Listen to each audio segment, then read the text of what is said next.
O trem que chegou 50 anos atrasado, 23 de outubro de 2003. Estação Kisarazu, província de Chiba, Japão, 3h47 da madrugada. Um trem surge do nevoeiro nos trilhos abandonados há décadas.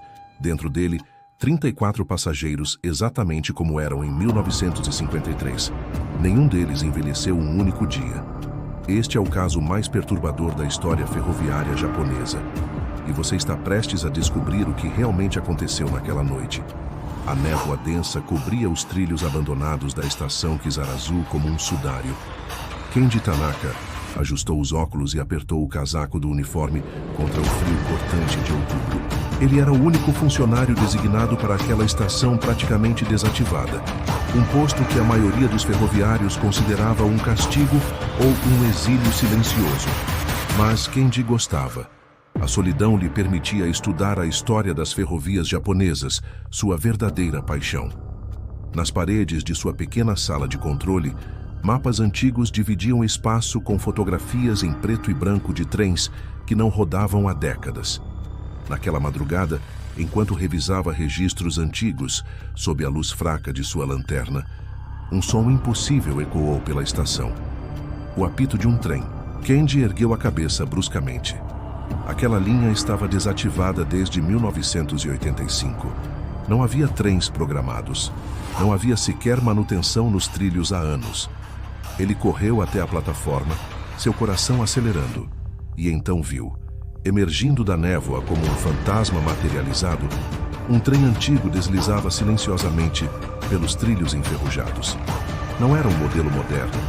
Era um trem série 80, um modelo que parou de circular no final dos anos 1970.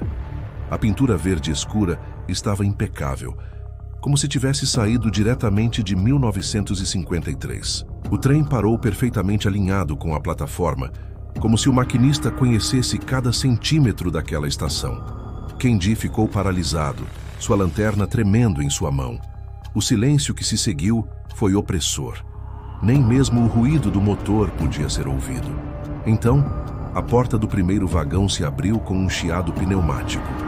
Uma mulher desceu.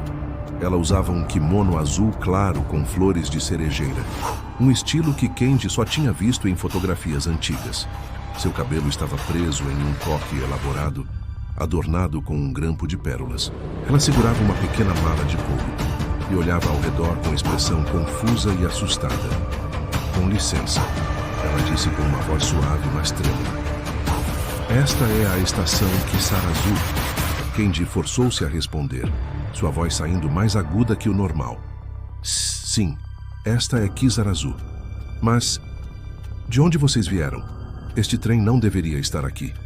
A mulher inclinou a cabeça, confusa. "Saímos de Tóquio há 3 horas. É o expresso noturno de terça-feira. Por que não deveríamos estar aqui?" "Terça-feira?" Kenji verificou seu relógio. "Hoje é quinta-feira. E que horas você acha que são?" "Deve ser por volta das 4 da manhã de 23 de outubro. Ela respondeu, ajustando nervosamente suas luvas brancas. A lanterna quase escorregou da mão de Kenji. "De que ano?" A mulher o olhou como se ele tivesse enlouquecido.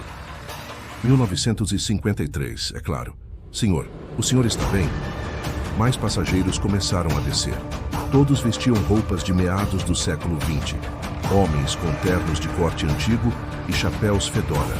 Mulheres com kimonos tradicionais e vestidos com saias abaixo do joelho. Uma criança carregava um brinquedo de lata que Kenji reconheceu de um museu. 34 pessoas no total, todas olhando ao redor com crescente confusão e medo. A estação que eles conheciam não existia mais.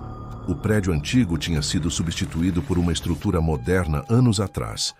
As lojas que costumavam cercar a estação haviam desaparecido, substituídas por um estacionamento vazio. "O que aconteceu aqui?" perguntou um homem idoso com um terno cinza impecável. "Onde está o restaurante Tanizaki? Onde estão os táxis?" Kenji sentiu suas pernas fraquejarem. Ele precisava de ajuda.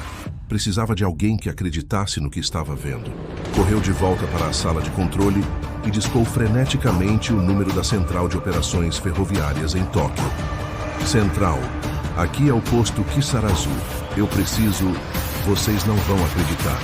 Mas há um trem aqui, um trem antigo, com passageiros de 1953. A voz do outro lado da linha respondeu com irritação. Tanaka, são 4 da manhã. Se isso é algum tipo de piada...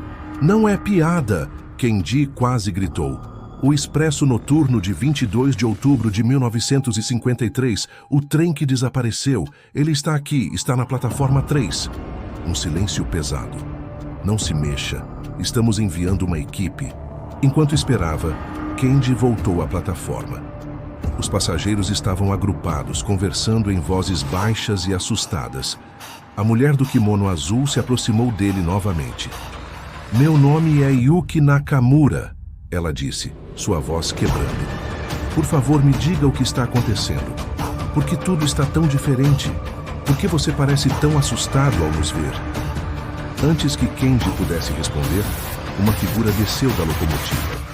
Era um homem de meia idade, robusto, com um uniforme de maquinista vintage e um bigode fino. Ele segurava um relógio de bolso dourado e olhava para ele com expressão de puro terror. Meu relógio parou, disse o homem, sua voz grave tremendo. Parou às 3h12. E então? Então havia apenas escuridão e névoa.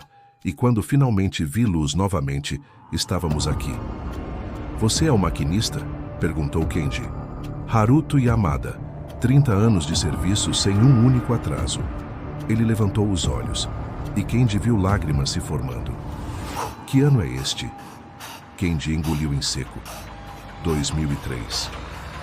O relógio de bolso escorregou dos dedos de Haruto e caiu na plataforma com um som metálico que ecoou como um tiro no silêncio da madrugada. Ao redor, os passageiros congelaram. Alguns começaram a chorar. Outros negavam com a cabeça, recusando-se a acreditar. 50 anos, murmurou Haruto. 50 anos em um piscar de olhos. Yuki Nakamura caiu de joelhos, sua mala caindo ao seu lado. Meu filho, ele tinha 3 anos. Ele estaria com 53 agora. Eu perdi a vida do meu filho. A realidade começou a desmoronar sobre os passageiros como uma onda. Gritos, choros, negação. Kendi sentiu-se impotente, incapaz de oferecer qualquer consolo para um trauma tão inconcebível. 40 minutos depois, a estação estava cercada. Vans da polícia, equipes da ferrovia, até mesmo alguns veículos militares discretos. E no centro de tudo, um homem de terno cinza amarrotado, com óculos redondos e uma pasta de couro desgastada. Dr. Ishikawa. Kendi o reconheceu imediatamente. Ele era uma lenda nos círculos ferroviários, um investigador que havia dedicado décadas ao estudo de incidentes inexplicados no sistema de trens japonês. Mostre-me o trem, disse Ishikawa sem preâmbulos. Eles caminharam juntos até a plataforma. O Dr. Ishikawa examinou o trem em silêncio, tocando o metal, verificando os números de série, olhando para dentro dos vagões. Finalmente, ele se virou para Kendi. Este é o Expresso Noturno 47. Desapareceu em 22 de outubro de 1953, às 3h12 da madrugada, entre as estações de Kawasaki e Kisarazu. 34 passageiros e um maquinista. Nunca foi encontrado. A maior busca da história ferroviária japonesa. E agora está aqui. Como isso é possível? Perguntou Kendi. O Dr. Ishikawa ajustou seus óculos, seus olhos cansados fixos no trem impossível. Essa é a pergunta que vou passar o resto da minha vida tentando responder. As primeiras luzes da manhã começavam a romper o horizonte quando a estação Kisarazu se transformou em um verdadeiro circo midiático. Helicópteros de canais de notícias sobrevoavam a área. A polícia havia montado um perímetro de segurança, mantendo curiosos e jornalistas afastados. Dentro de uma sala improvisada, o Dr. Ishikawa havia estabelecido seu centro de operações. Mapas ferroviários de 1953 cobriam as paredes. Documentos amarelados estavam espalhados sobre uma mesa de metal.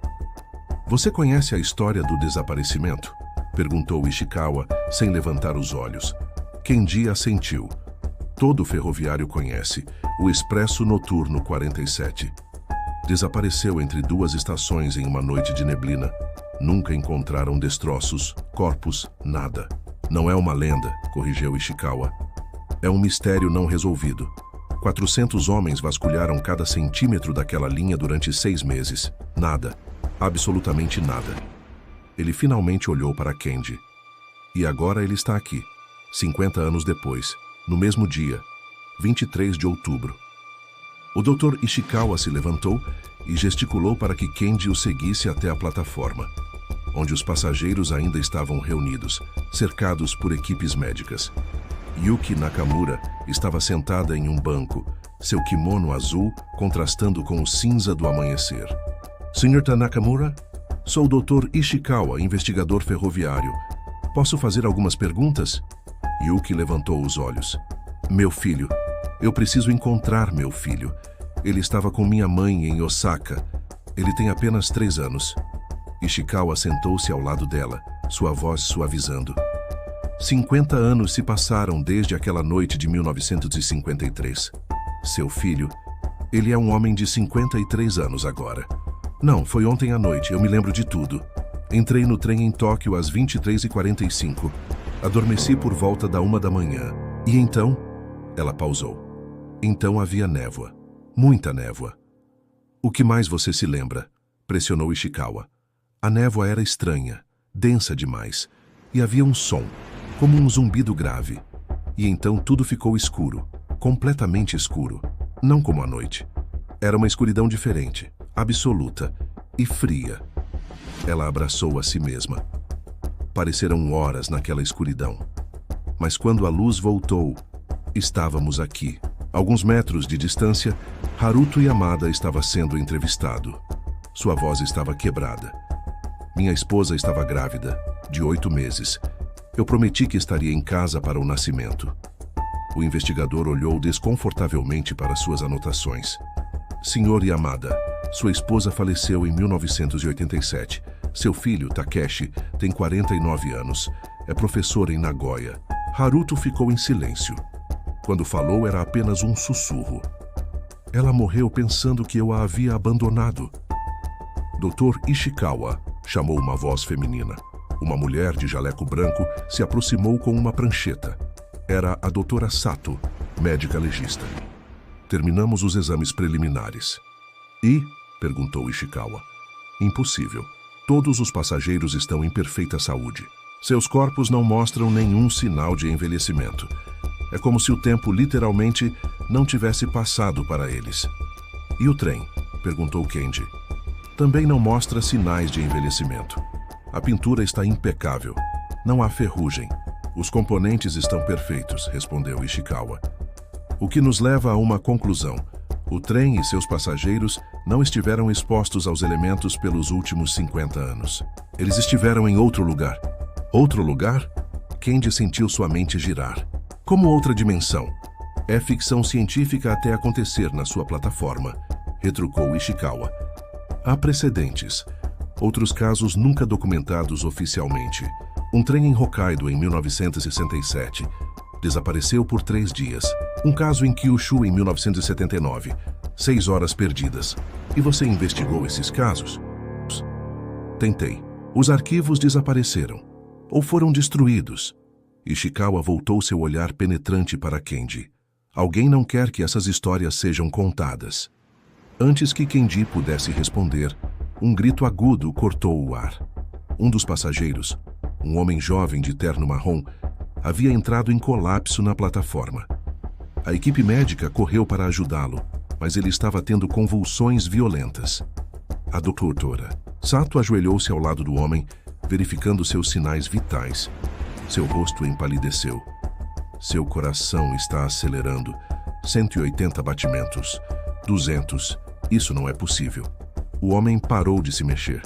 Seus olhos estavam abertos, fixos no céu. A doutora Sato verificou seu pulso e balançou a cabeça. Ele se foi. Um silêncio chocado desceu sobre a plataforma. O que o matou? Perguntou Ishikawa. A doutora Sato olhou para ele com medo nos olhos. Envelhecimento súbito. Seus órgãos falharam simultaneamente, como se 50 anos de vida tivessem passado por ele em um instante. Ishikawa virou-se bruscamente. Precisamos mover os passageiros. Agora. Tire-os de perto do trem. Mas era tarde demais. Outro passageiro caiu. E então, outro. E mais outro. Os sobreviventes do Expresso Noturno 47 começaram a colapsar um por um, suas vidas de 50 anos cobrando seu preço em segundos.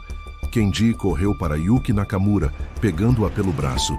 Venha, precisamos sair daqui. Mas Yuki não se moveu. Ela olhava para suas mãos e Kenji viu com horror que sua pele estava começando a enrugar. Lágrimas escorriam por seu rosto. Meu filho, eu só queria ver meu filho mais uma vez. E então, ela também caiu. Kenji caiu de joelhos ao lado do corpo de Yuki Nakamura, enquanto suas mãos tremiam, tentando encontrar um pulso que ele sabia que não estava mais lá. Ao redor dele, a plataforma havia se transformado em um cemitério silencioso, com 34 corpos espalhados, todos os passageiros do Expresso Noturno 47, que há poucos minutos ainda estavam vivos.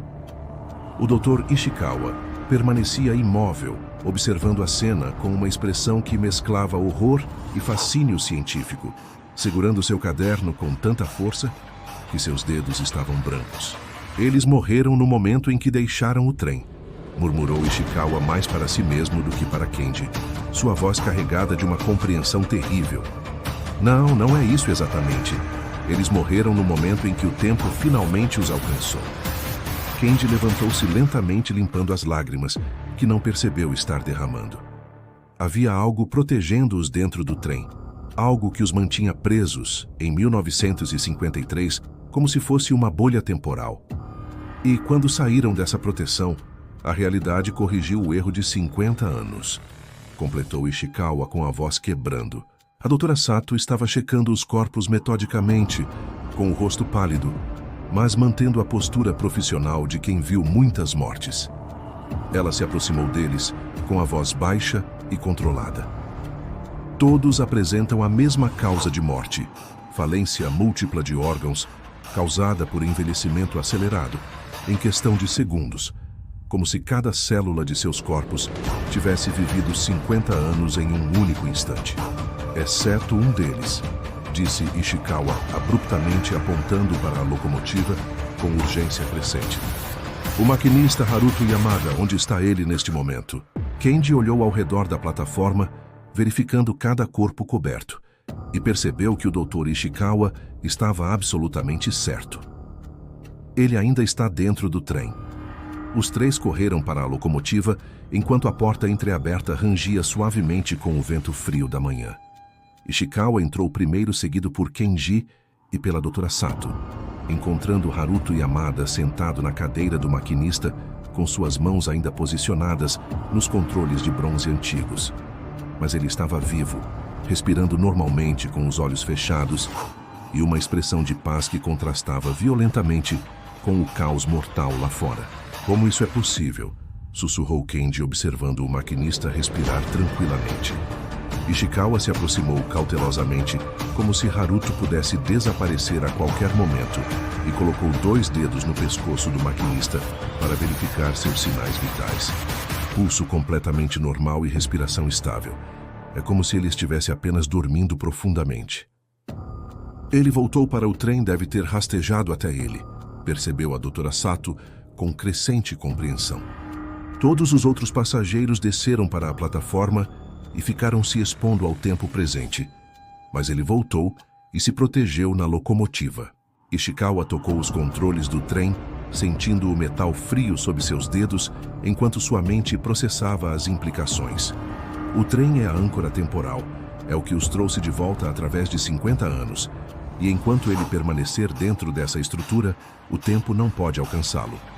Então, ele está preso para sempre nesta locomotiva, disse Kenji, sentindo o peso da compreensão. Se ele sair daqui, nem que seja por 1 segundo, ele morrerá como todos os outros morreram.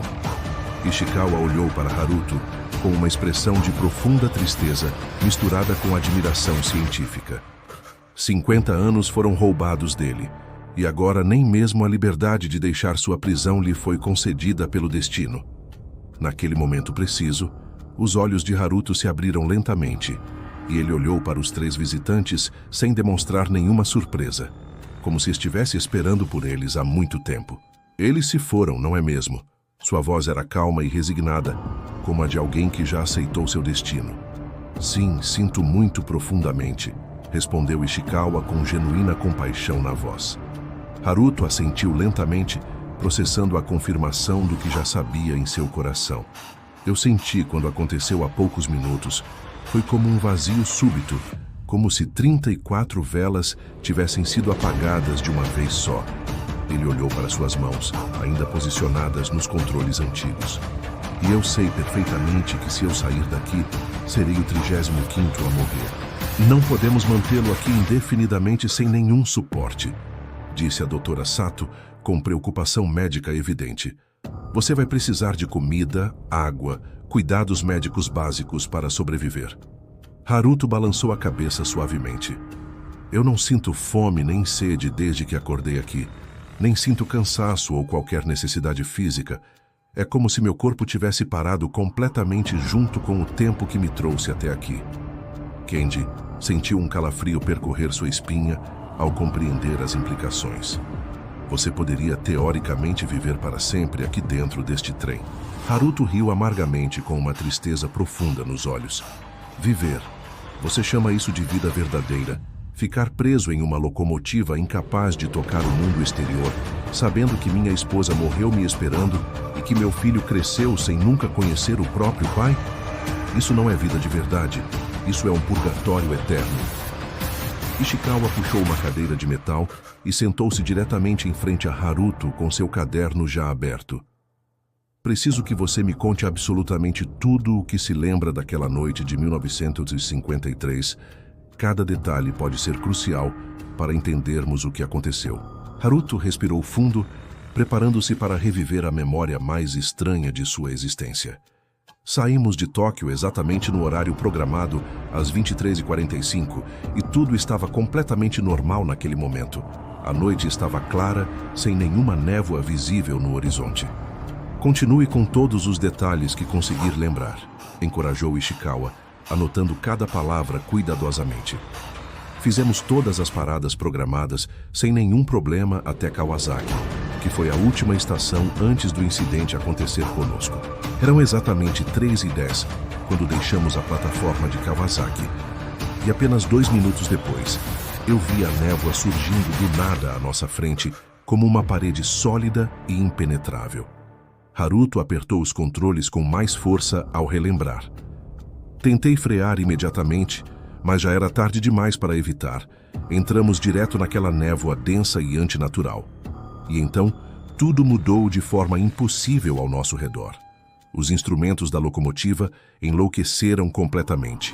A bússola girava sem parar em todas as direções. O velocímetro marcava velocidades que nenhum trem jamais poderia alcançar. E havia aquele som terrível que nunca vou esquecer, continuou Haruto com os olhos arregalados. Um zumbido grave e profundo, tão intenso que eu sentia mais do que ouvia através de todo o meu corpo, e um frio penetrante que ia até os ossos, independente de quantas camadas de roupa eu estivesse usando. E então veio a escuridão mais completa que já experimentei. Não havia trilhos visíveis nem túnel ao redor, apenas um vazio absoluto e infinito. Estávamos caindo, mas ao mesmo tempo não caindo, nos movendo, mas completamente parados.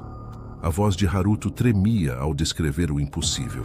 Não sei dizer se foram horas ou dias, ou até semanas naquele lugar. O tempo simplesmente não tinha nenhum significado ali onde estávamos presos. E então, finalmente vi uma luz diferente surgindo. Não era a luz normal do sol, mas algo completamente diferente e antinatural. E de repente, estávamos de volta aqui nos trilhos da plataforma, como se nunca tivéssemos saído deste lugar.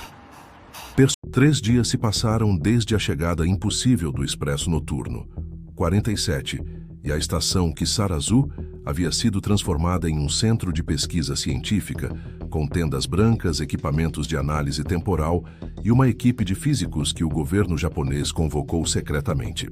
Haruto Yamada permanecia dentro do trem conectado a dezenas de sensores que monitoravam cada aspecto de sua existência temporal enquanto conversava com os pesquisadores através de um interfone instalado especialmente para ele. O Dr. Ishikawa não havia dormido desde aquela manhã fatídica, sobrevivendo apenas à base de café forte e uma determinação obsessiva de entender o que havia acontecido. Agora ele estava cercado por mapas ferroviários antigos, marcando cada local onde havia relatos de desaparecimentos similares ao longo das décadas. Kendi entrou na sala carregando uma caixa empoeirada de arquivos que encontrou no porão da estação. Documentos que ninguém havia tocado em décadas.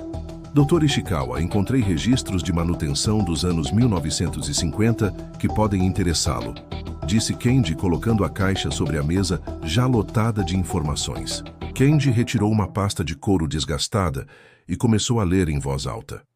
Relatório de manutenção do supervisor Takeshi Honda, 15 de outubro de 1953, uma semana antes do desaparecimento. Durante inspeção do trem série 80 do Expresso 47, observei anomalias inexplicáveis nos medidores magnéticos. Ishikawa arrancou a pasta das mãos de Kendi com urgência repentina e continuou lendo vorazmente. As leituras flutuavam entre valores normais e picos que excedem 15 vezes a capacidade máxima do equipamento. Recomendo substituição imediata do trem por medida de segurança. Há uma anotação manuscrita na margem, apontou Kendi, observando a escrita diferente. Ishikawa leu com indignação crescente na voz controlada. Recomendação negada por ordem do diretor de operações devido à escassez de equipamentos. Assinado pelo vice-diretor Yamamoto em 20 de outubro de 1953, apenas 2 dias antes do desaparecimento. O silêncio pesado foi quebrado apenas pelo som distante dos helicópteros ainda sobrevoando a área restrita. Eles sabiam que algo estava errado com aquele trem, e mesmo assim permitiram que partisse levando 35 pessoas, disse Kendi, com raiva crescente. Eles não podiam compreender o que aquelas leituras magnéticas realmente significavam na época, corrigiu Ishikawa, com amargura profunda. A doutora Sato entrou na sala naquele momento, carregando um tablet com gráficos complexos, exibidos na tela luminosa. Terminamos a análise espectral do campo temporal ao redor do trem e os resultados são absolutamente extraordinários do ponto de vista científico. Há uma bolha temporal estável centrada precisamente na cabine do maquinista, com um raio de aproximadamente 2 metros. Dentro dessa bolha, o tempo literalmente não está fluindo da mesma maneira que flui no resto do universo ao nosso redor. Ishikawa ajustou seus óculos, processando rapidamente as implicações científicas devastadoras. Se Haruto atravessar essa barreira temporal, mesmo que seja apenas com uma mão, ele sofrerá 50 anos de envelhecimento instantâneo. Exatamente correto em sua análise, confirmou a doutora Sato, deslizando o dedo pela tela do tablet. Mas há algo ainda mais perturbador que descobrimos durante as medições contínuas. Ela ampliou um gráfico temporal, mostrando uma linha descendente gradual, mas consistente e alarmante. A bolha temporal está se deteriorando lentamente, mas de forma mensurável, perdendo aproximadamente 0,3% de sua integridade a cada 24 horas. Se essa taxa continuar no ritmo atual, estimamos que a bolha colapsará completamente em aproximadamente 11 meses, talvez um ano no máximo. Kendi sentiu seu estômago afundar ao compreender o significado terrível daqueles números frios e precisos. Quando a bolha colapsar, Haruto morrerá mesmo que permaneça dentro do trem porque não haverá mais nada protegendo-o do tempo. Ele tem menos de 1 ano de vida. Ishikawa tirou seus óculos e esfregou os olhos cansados com frustração palpável crescente. Precisamos encontrar uma maneira de estabilizar essa bolha temporal ou descobrir como reverter o processo e devolvê-lo para 1953. Kendi vasculhou a caixa de documentos enquanto sua mente processava possibilidades antes inexploradas. Há mais relatórios.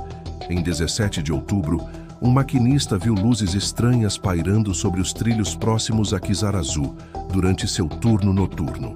Ele descreveu como esferas azuladas que se moviam contra o vento e emitiam um zumbido audível mesmo de dentro da cabine fechada. A doutora Sato adicionou informações cruciais que havia descoberto em suas próprias pesquisas paralelas. Em 19 de outubro, houve um terremoto menor de magnitude 4,2 na escala Richter registrado na região de Chiba. O epicentro foi localizado exatamente abaixo da linha ferroviária, entre Kawasaki e Kisarazu, segundo os registros sismológicos da época. Ishikawa começou a conectar os pontos em sua mente, treinada para encontrar padrões em caos aparente. Atividade sísmica liberando energias geomagnéticas não documentadas, seguida por manifestações luminosas anômalas, culminando com a captura do trem em algum tipo de vórtice temporal, criado pela convergência, precisa de todos esses fatores geológicos e eletromagnéticos. Não foi um acidente aleatório do destino, foi uma combinação específica de eventos que criaram as condições exatas necessárias. Um técnico jovem entrou apressadamente na sala, carregando um laptop mostrando dados sísmicos em tempo real. Dr. Ishikawa, os sensores que instalamos ao longo da linha férrea estão detectando atividade incomum novamente. Microtremores com padrões que correspondem exatamente aos registros históricos de 1953 que você nos pediu para comparar.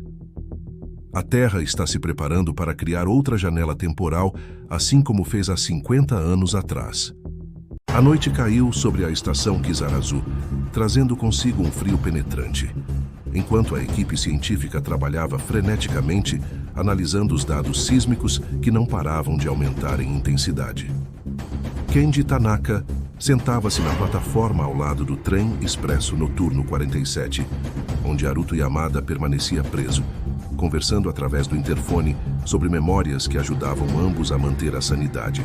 Sua esposa deve ter sido uma mulher extraordinária, disse Kenji Tanaka, ajustando o volume do interfone enquanto observava as estrelas. A voz de Haruto Yamada saiu do alto-falante carregada de nostalgia profunda e um amor que 50 anos não conseguiram diminuir.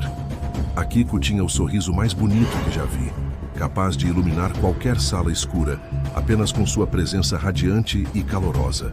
Quando descobriu que estava grávida, suas mãos tremiam de felicidade enquanto me mostrava o resultado do exame médico. Ela queria nomear nosso filho de Takeshi, um nome que significava guerreiro corajoso em nossa tradição familiar. A voz de Haruto Yamada se quebrou ligeiramente ao continuar. Prometi que estaria em casa para o nascimento, uma promessa que nunca pude cumprir por causa do trem expresso noturno 47. O Dr. Ishikawa apareceu na plataforma naquele momento, com expressão grave e determinada no rosto cansado. Haruto Yamada, Kenji Tanaka, precisamos conversar sobre algo extremamente importante que descobrimos nas últimas horas. Ele segurava seu caderno com anotações frenéticas rabiscadas nas páginas amareladas pela luz artificial. Os tremores sísmicos estão aumentando exponencialmente e nossos cálculos indicam que uma nova janela temporal se abrirá em exatamente 72 horas. No mesmo local onde o trem expresso noturno 47 desapareceu originalmente em 1953, entre as estações de Kawasaki e Kisarazu. Kenji Tanaka levantou-se abruptamente, compreendendo as implicações devastadoras daquela revelação científica. Vocês estão sugerindo que podemos usar essa janela para enviar Haruto Yamada de volta ao seu próprio tempo original. O Dr. Ishikawa assentiu gravemente, enquanto a Dra. Sato se aproximava, carregando mais dados em seu tablet sempre presente. É nossa única chance real de salvá-lo, antes que a bolha temporal ao redor dele colapse completamente.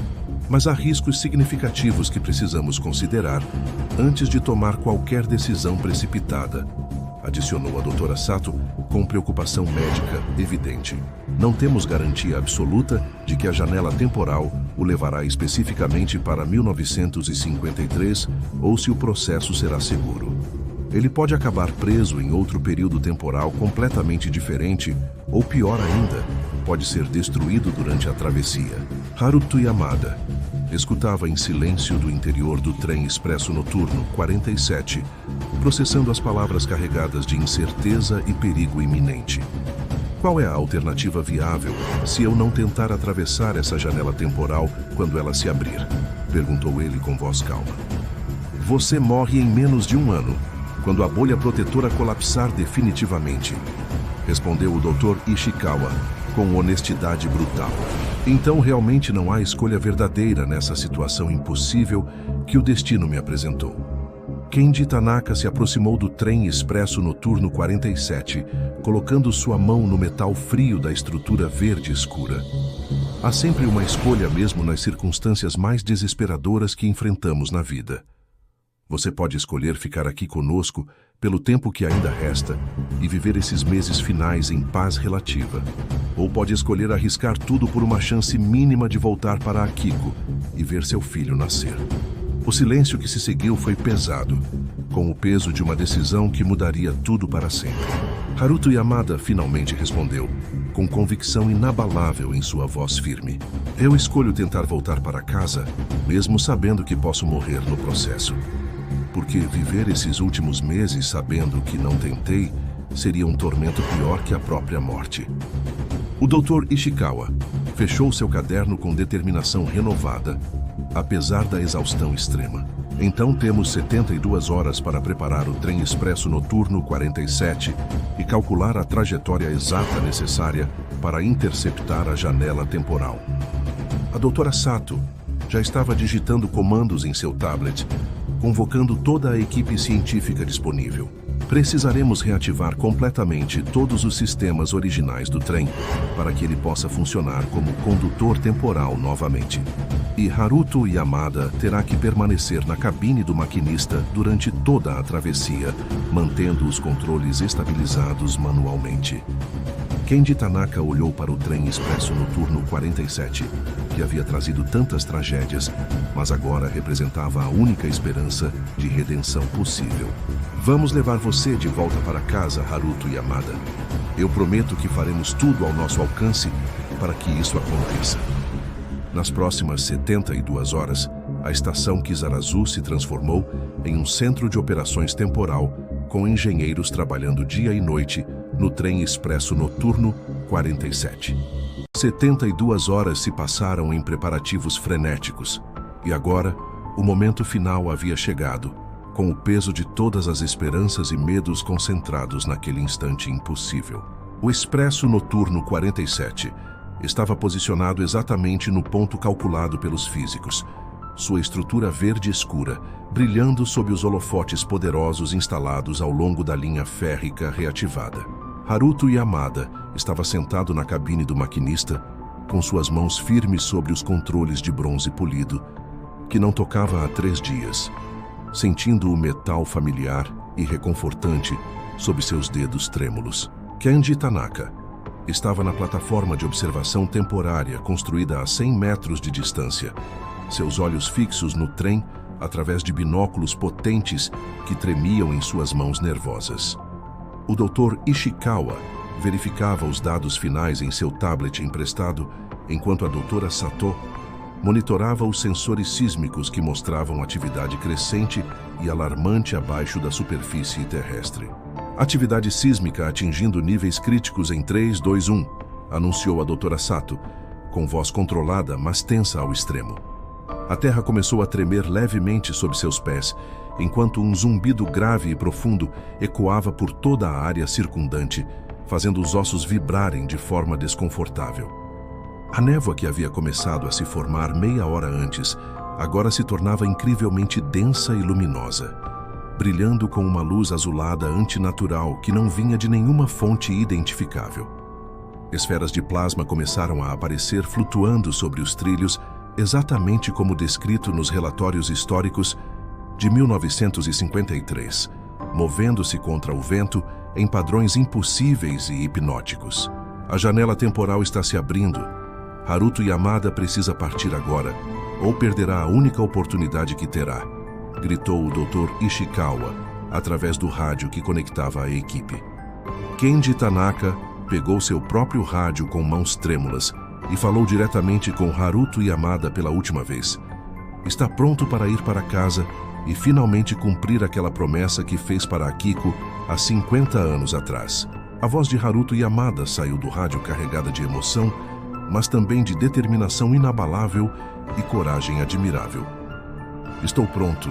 Obrigado por tudo que fizeram por mim nesses últimos dias impossíveis, nunca esquecerei a bondade de vocês. Se eu conseguir voltar para 1953, viverei cada dia sabendo que há pessoas boas no futuro que se importaram o suficiente para me dar essa chance. Kenji Tanaka sentiu lágrimas escorrerem por seu rosto enquanto observava o Expresso Noturno 47 começar a se mover lentamente pelos trilhos em direção à névoa luminosa. O trem ganhou velocidade gradualmente, enquanto a névoa se tornava cada vez mais densa e brilhante, envolvendo completamente a estrutura verde escura em sua luz azulada sobrenatural. O zumbido aumentou até se tornar quase insuportável, fazendo todos na plataforma de observação cobrirem seus ouvidos com as mãos em reflexo protetor involuntário. E então, exatamente como havia acontecido 50 anos antes, uma escuridão absoluta e completa engoliu o Expresso Noturno 47 junto com Haruto Yamada em seu interior. Não havia mais trilhos visíveis, não havia mais estrutura metálica brilhante, apenas um vazio negro e infinito, onde o trem havia estado segundos atrás. O silêncio que se seguiu foi ensurdecedor após o zumbido constante, e a névoa começou a se dissipar rapidamente, revelando trilhos vazios e abandonados mais uma vez. Kenji Tanaka abaixou seus binóculos com mãos trêmulas, enquanto processava o que acabara de testemunhar com seus próprios olhos incrédulos. Ele se foi. O Expresso Noturno 47 desapareceu completamente assim como fez em 1953. Murmurou o Dr. Ishikawa com admiração e terror científico misturados. A Dra. Sato verificou seus sensores temporais com dedos voando sobre a tela sensível ao toque do tablet moderno. Os campos temporais se estabilizaram completamente e não há mais nenhum sinal de anomalia na área circundante. A janela se fechou. Mas não temos como saber se Haruto Yamada chegou em segurança ao seu destino em 1953 ou se foi perdido em algum lugar entre os tempos. Kenji Tanaka caminhou lentamente até os trilhos vazios, onde o trem havia estado momentos antes, e ajoelhou-se tocando o metal frio. Algo brilhou na luz fraca do amanhecer, que começava a iluminar o horizonte distante, preso entre os dormentes de madeira dos trilhos antigos. Era o relógio de bolso dourado de Haruto Yamada, o mesmo que ele carregava desde 1953 e que nunca deixava para trás em circunstância alguma. Kenji Tanaka o pegou com cuidado e o abriu, descobrindo uma inscrição gravada na tampa interna que ele nunca havia notado antes naqueles dias de convivência. Para Haruto, que sempre encontra o caminho de volta para casa, com amor eterno, Akiko. E o relógio, que havia parado às 3h12 da manhã de 23 de outubro de 1953, agora marcava exatamente 4h47 da madrugada de 23 de outubro de 2003. Kenji Tanaka fechou o relógio com cuidado e o colocou em seu bolso. Uma lembrança silenciosa do maquinista que desafiou o próprio tempo para cumprir uma promessa de amor. E em algum lugar, em algum tempo, Haruto Yamada esperava estar segurando seu filho recém-nascido nos braços, enquanto Akiko sorria, aquele sorriso que iluminava qualquer sala escura.